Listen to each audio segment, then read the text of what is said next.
Bonjour, aujourd'hui dans cette nouvelle vidéo on va parler des vols secrets de la CIA et comment la CIA a sous-traité la torture en Afrique, en Asie et au Moyen-Orient.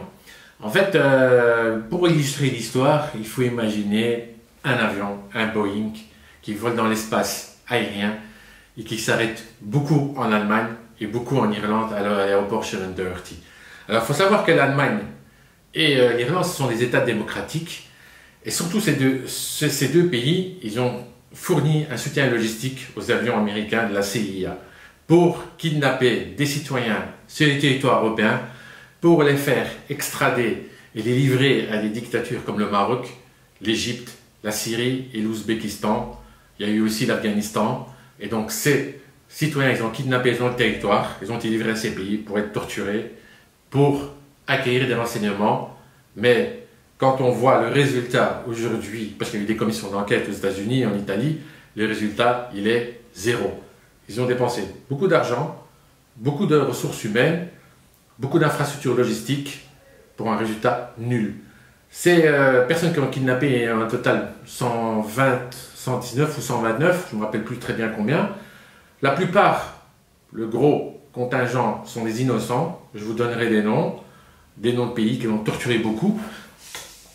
Et donc ces personnes, ils ont été libérées, il n'y a pas eu d'enquête criminelle ni avant qu'ils soient kidnappés, ni après. Ils ont été innocentés et aucun pays, sauf la Macédoine, a reconnu ses torts d'avoir livré par exemple Khaled El-Masri à la CIA pour être déporté en Afghanistan, à Guantanamo, pour être torturé en Afghanistan, je ne sais plus quoi. Donc, la Macédoine, c'est le seul pays en Europe où ils ont donné 60 000 € pour s'excuser pour le désagrément, pour avoir participé à cette arnaque de la CIA, quoi. Parce que c'est comme ça qu'il faut que je l'appelle, c'est une arnaque. Alors, l'auteur du livre, il s'appelle Stephen Gray. Vous pouvez le lire sur la tablette, hein, il y a 480 quelques pages, et en format livre, il y a 504 pages. C'est un journaliste qui est de nationalité des Pays-Bas et qui vit à Londres, spécialisé dans les questions de sécurité, politique étrangère. C'est un correspondant spécial de l'agence Reuters, il a été correspondant au Parlement européen dans plusieurs pays où il y a des dictatures, l'Afghanistan et tout ça, quoi. Alors, pour aborder ce sujet, comment je vais vous expliquer dans le livre? Je vais vous parler d'abord des États démocratiques qui ont participé à ces violations civiles des citoyens innocents.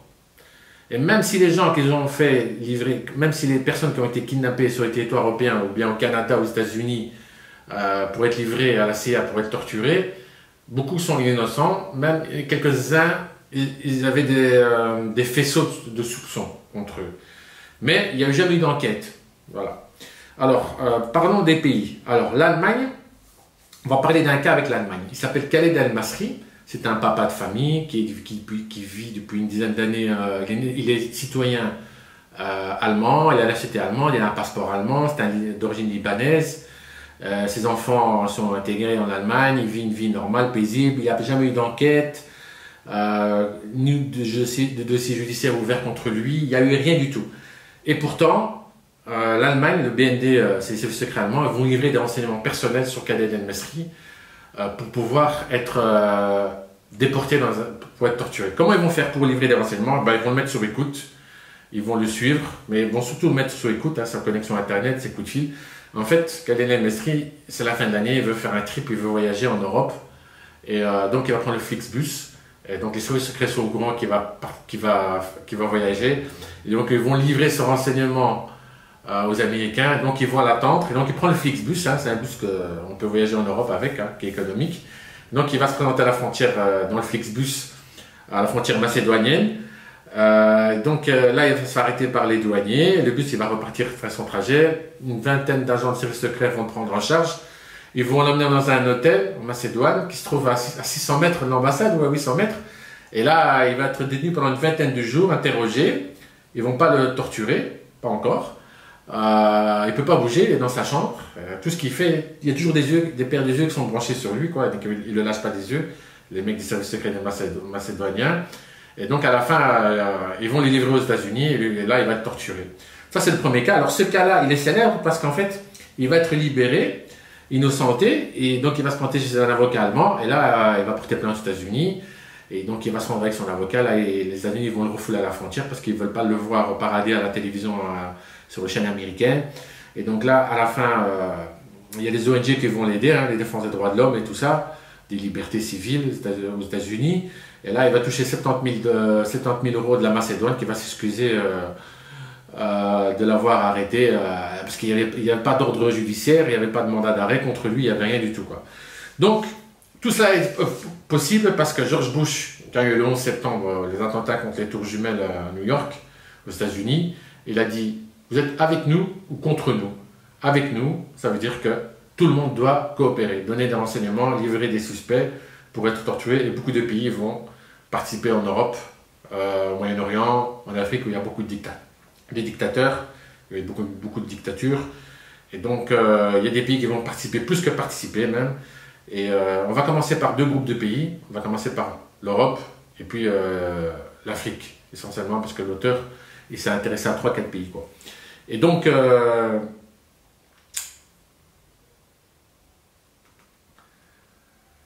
en fait, il y a des pays, par exemple, comme la Suède, ils ont livré des détenus qui devaient être expulsés. Il y avait un ordre judiciaire des expulsés, qui devaient être expulsés, ils ne pouvaient pas résider en Suède. Et pour les expulser, ils vont les livrer à la CIA et pas les mettre dans un avion et les faire voyager dans un autre pays, quoi. Voilà, donc ça s'est passé comme ça. La Suède, ils ont coopéré avec la CIA. Je vous ai dit l'Allemagne, l'Angleterre, la Pologne, la Roumanie, la CIA louait une base militaire. C'était un black site, c'est comme ça qu'ils les appelaient dans les livres les Américains. Il y avait des green sites, des sites verts en français. Donc c'était une base américaine que les États-Unis louaient 15 millions de dollars, la CIA, pour détenir des détenus, quoi. C'était un centre intermédiaire. La Pologne, ils ont participé aussi beaucoup. Voilà, quoi. Il y a plein de pays qui ont participé à cette farce, quoi. C'est dommage, mais voilà, quoi. Alors, comme je vous ai dit, donc la Suède a participé beaucoup, hein. Donc, il y avait la SAPO, les officiers du SAPO, c'est une espèce de police service secret. Ils ont livré comme je vous ai dit, deux hommes égyptiens qui étaient soupçonnés de terrorisme, qui étaient sous mandat d'expulsion. À la place de les livrer à un pays démocratique, eh ben, ils les ont mis dans un avion direction avec la CIA à Guantanamo, quoi. Alors, il y a eu des témoins, il y avait des douaniers qui disent qu'il y avait des agents américains qui portaient des cagoules avec des troupes trouées dans les yeux. Donc, en fait, quand le détenu est pris en charge, il est photographié. Il y a un médecin et il découpe tous ses vêtements dans un sac et il est placé, il lui donne un suppositoire, un médicament sous forme de suppositoire pour qu'il somnole, quoi, pour qu'il reste tranquille dans l'avion, quoi. La Pologne, la Roumanie, comme je vous ai dit, ils ont des sites, des bases militaires désaffectées, la CIA les louait. Au Canada, un autre pays démocratique, là il y a un citoyen qui s'appelle Maher, ingénieur en télécommunications, qui réside depuis 17 ans avec sa famille, père de famille tranquille. Son taf, c'est de voyager dans le monde, parce que c'est un ingénieur en télécommunications, il doit apporter du support à des autres entreprises ailleurs dans le monde. Et là, donc, le Canada va faire comme l'Allemagne, livrer des renseignements d'ordre personnel sur Maher pour qu'il se fasse arrêter, torturer. Et en fait, ce citoyen, il est juste accusé de lien avec Al-Qaïda, mais il n'en est rien du tout parce qu'il a été libéré. Il n'y a rien du tout contre lui à la fin. Et donc, il va se faire kidnapper sur les territoires américains par la CIA, détenu dans un avion et livré à la Syrie, qui vont le torturer pendant 1 an en Syrie à la prison de Simnaya. Alors là-bas, on torture comment? Ben, par exemple, on électrocute les gens, on tabasse avec des bâtons, des barres et le fouette avec des prises électriques jusqu'à quand il y a le sang qui coule. Les conditions de vie ne sont pas respectables, hein, donc vous êtes dans le froid, par terre.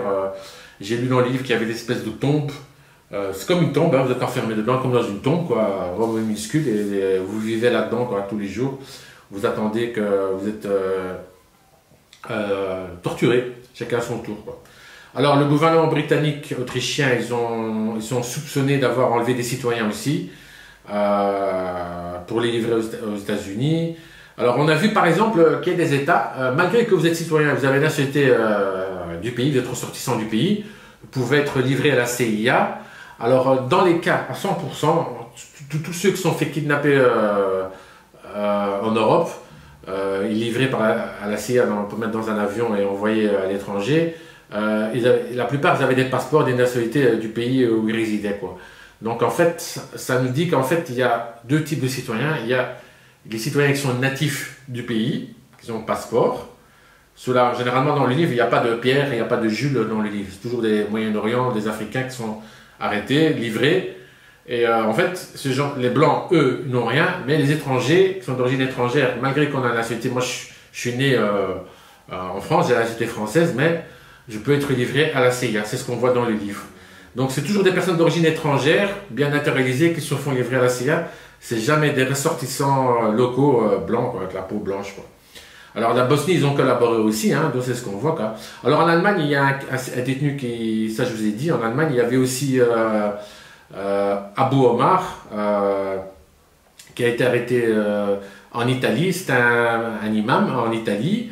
Donc lui, il y avait une enquête, je pense, je suis pas sûr, mais il y avait une enquête de la police, du parquet à Milan, et là, ils ont décidé de court-circuiter l'enquête, de lui livrer directement à la CIA. Donc là, il y avait participation de la police qui a joué un rôle, les services secrets des CISMI et la CIA, et toute cette bande de clowns sont fait, certains sont arrêtés par la police. Ils ont été traduits devant une juridiction à Milan au tribunal. Il y a eu un procureur qui a enquêté. Et sous cette bande de clowns, en fait, ils utilisaient leur téléphone portable pendant qu'ils kidnappaient. Donc la police a pu retracer tous leurs déplacements de l'ambassade, des services secrets. Donc on connaît qui faisait quoi. Donc en fait, Abu Omar, il marchait dans la rue. Il se fait interpeller par la police. La police lui montre ses papiers, il présente ses papiers. La camionnette arrive, les portes s'ouvrent. Hop, on embarque le colis. Direction la base militaire américaine en Italie, à Aviano.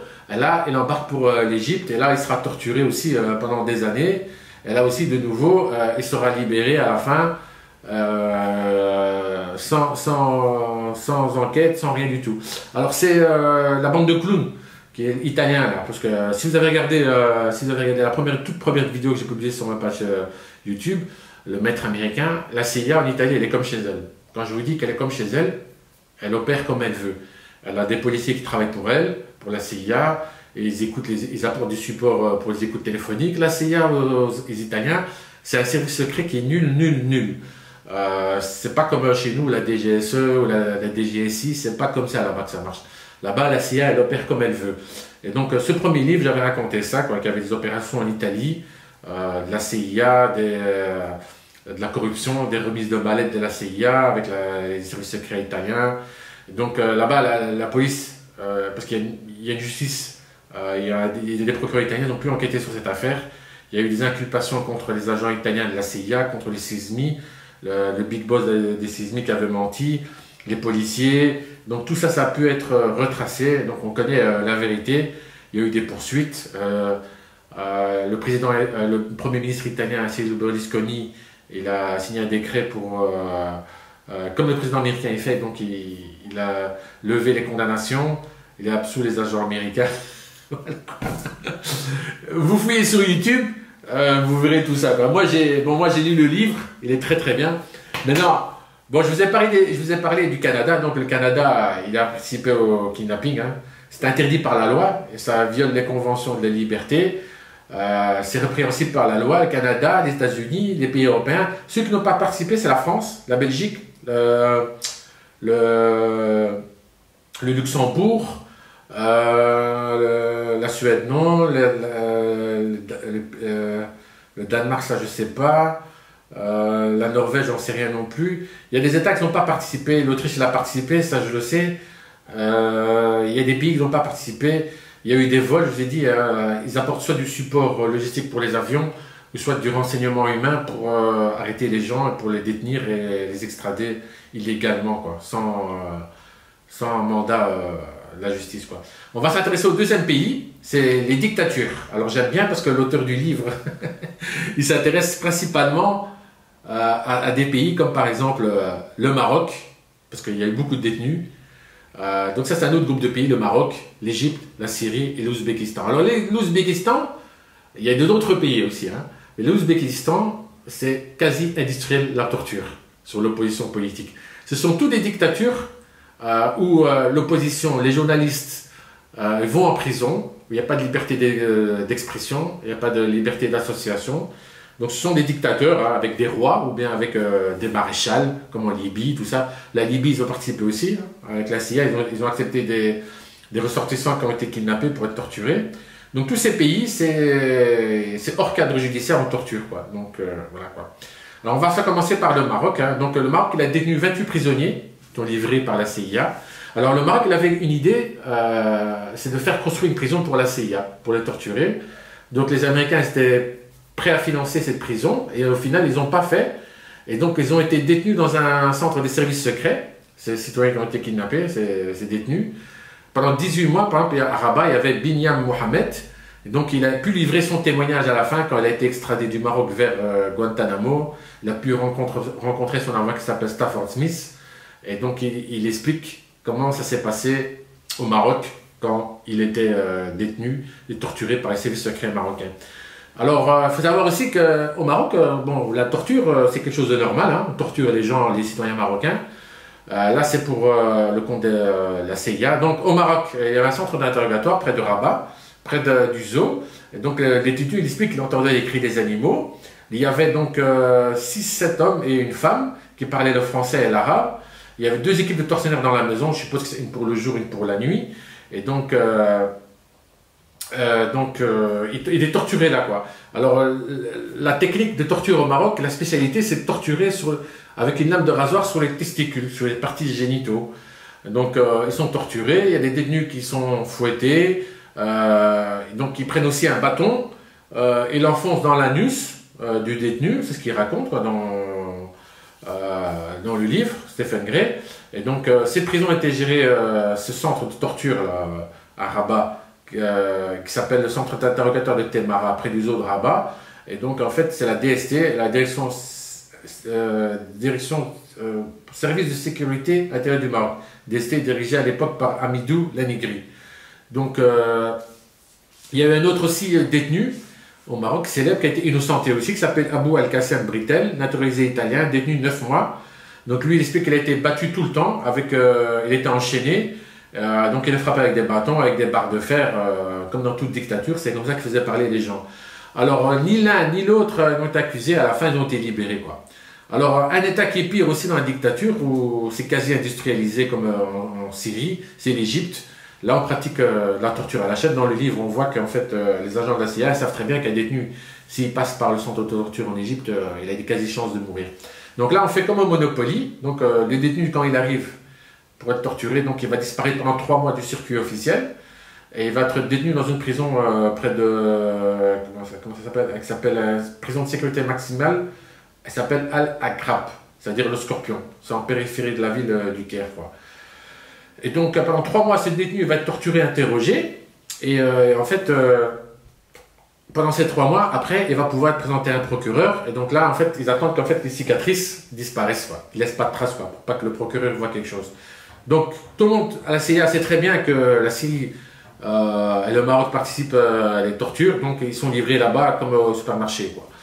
Alors, il y a un prisonnier célèbre qui s'appelle Ahmed Aziza et Al-Zeri. Al-Zeri, lui, il était innocenté, il n'avait rien fait.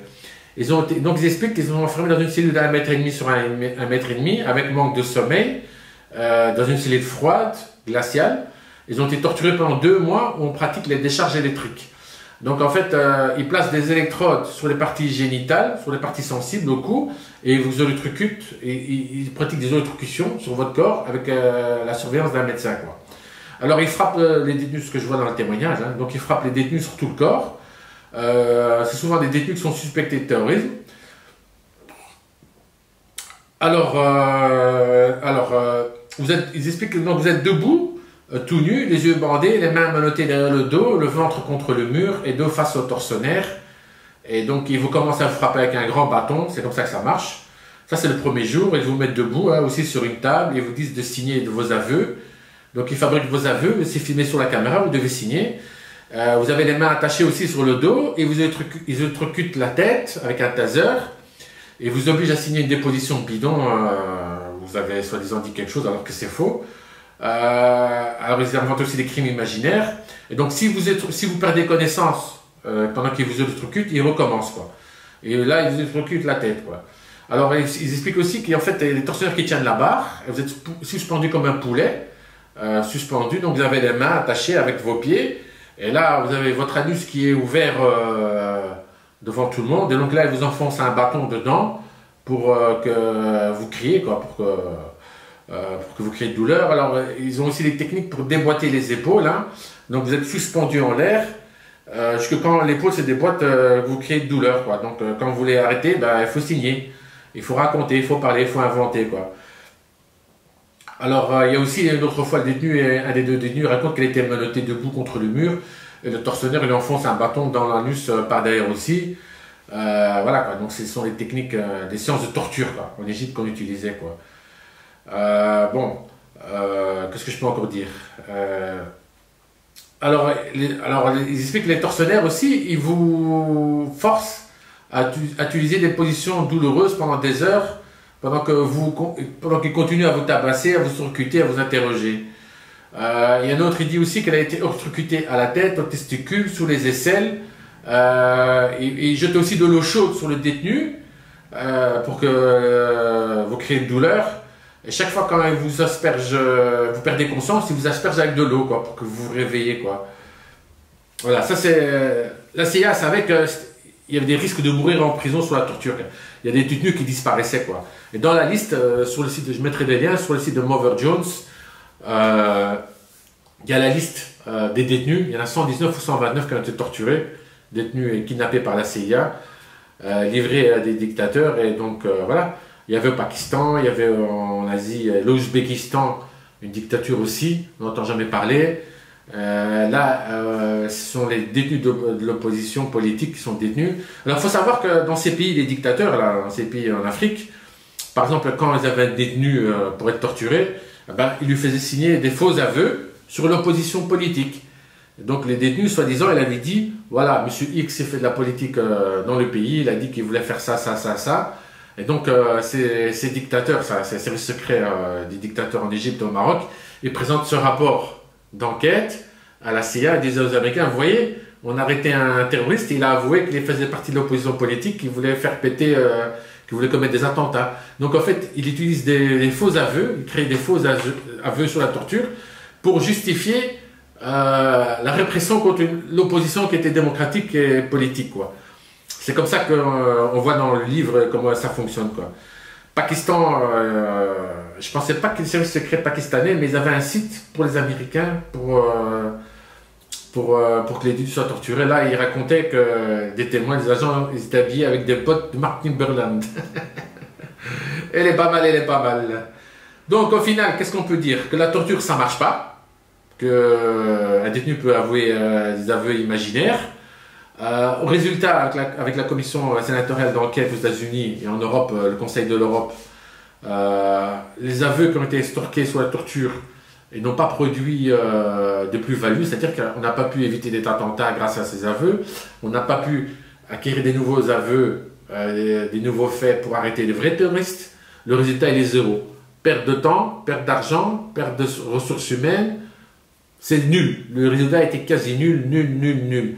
Les agents américains qui ont été approchés par Stephen Gray, ils regrettent d'avoir participé à ces actes de torture parce qu'ils sont complices. Il y en a, ils avaient des remords. Voilà, ils pensaient que c'était pour le pays, mais en fait, la question centrale, c'est de savoir, dans le livre, ce que moi j'ai compris, c'est de savoir comment était prise la décision d'arrêter tel X, Y, Z, telle personne pour être kidnappée. On ne sait pas. L'auteur aurait dû comprendre comment fonctionnait la CIA pour voir qui prenait la décision. Est-ce que c'était un comité consultatif ou bien c'était une seule personne qui dirigeait l'antiterrorisme qui lui prenait des décisions tout seul derrière son bureau. Parce que je vous ai dit, quand vous allez lire le livre, il y en a beaucoup qui sont innocents et ces gens, il y en a qui n'ont pas reçu de lettres, pas d'excuses des services secrets de leur pays. Ils sont retournés dans leur vie normalement, ils ont retrouvé leur foyer, leur famille et n'ont pas pu être absous, quoi, de tout ce qu'ils ont subi, de toutes les tortures.